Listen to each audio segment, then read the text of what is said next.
And I want to say this to the television audience. I made my mistakes. But in all of my years of public life, I have never profited from public service. I've earned every cent. And in all of my years of public life, I have never obstructed justice. And I think, too, that I can say that in my years of public life, that I welcome this kind of examination, because people have got to know whether or not their president is a crook. Well, I'm not a crook. I've earned everything I've got. President? Yes.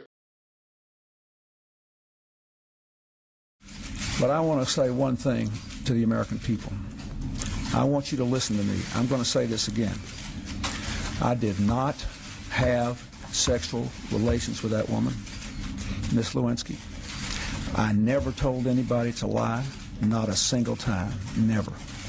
These allegations are false, and I need to go back to work for the American people. Thank you. I take responsibility for all my actions, both public and private. And that is why I am speaking to you tonight. As you know, in a deposition in January, I was asked questions about my relationship with Monica Lewinsky. While my answers were legally accurate, I did not volunteer information. Indeed, I did have a relationship with Ms. Lewinsky that was not appropriate. In fact, it was wrong. It constituted a critical lapse in judgment and a personal failure on my part for which I am solely and completely responsible. But I told the grand jury today, and I say to you now, that at no time did I ask anyone to lie, to hide or destroy evidence, or to take any other unlawful action. I know that my public comments and my silence about this matter gave a false impression. I misled people, including care.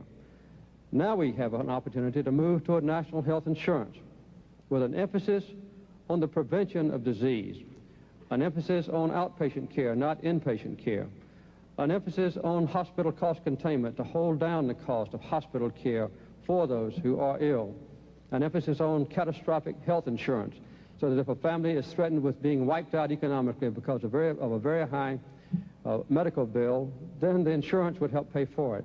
These are the kind of elements of a national health insurance important to the American people. Governor Reagan, again, typically is against such a proposal.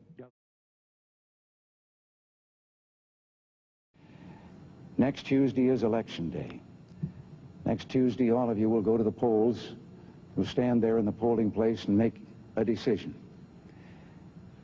I think when you make that decision, it might be well if you would ask yourself, are you better off than you were 4 years ago? Is it easier for you to go and buy things in the stores than it was 4 years ago? Is there more or less unemployment in the country than there was 4 years ago? Is America as respected throughout the world as it was? Do you feel security is as safe, that we're as strong as we were 4 years ago?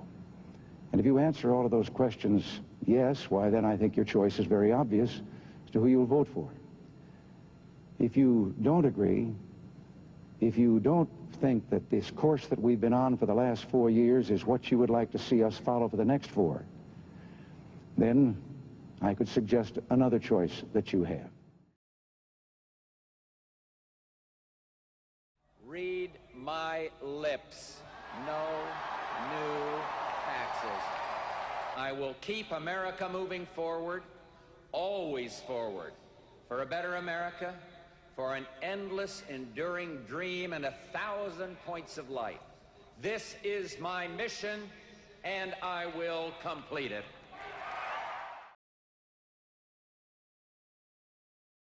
And so, in my State of the Union, or my speech to the nation, whatever you want to call it, speech to the nation, I know the human being and fish can coexist peacefully. And America needs a military where our best and brightest are proud to serve and proud to stay. If you're a single mother with 2 children, which is the toughest job in America as far as I'm concerned, and you're working hard to put food on your family, rarely is the question asked, is our children learning? Too many good docs are getting out of business.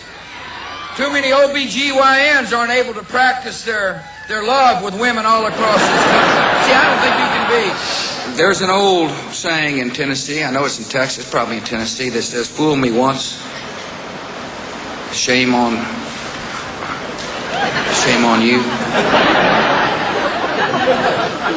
You fool me, we can't get fooled again.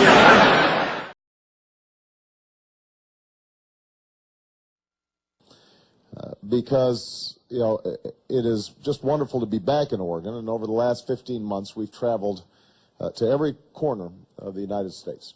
I've now been in 57 states. I think one left to go. Alaska and Hawaii I was not allowed to go to, even though I really wanted to visit, but my staff would not justify it.